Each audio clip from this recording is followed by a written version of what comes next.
Hi everybody, today we'll talk about how to fix or how to solve the problem of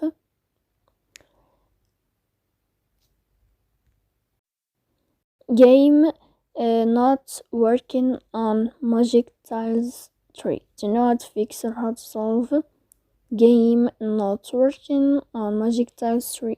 You should just go to settings. Here you can click on apps, default apps, app settings. Then you'll enter to Magic Tiles 3 and you can click. After that you can click on first stop and you can click OK. Here we'll enter to storage. Then you can click clear cache.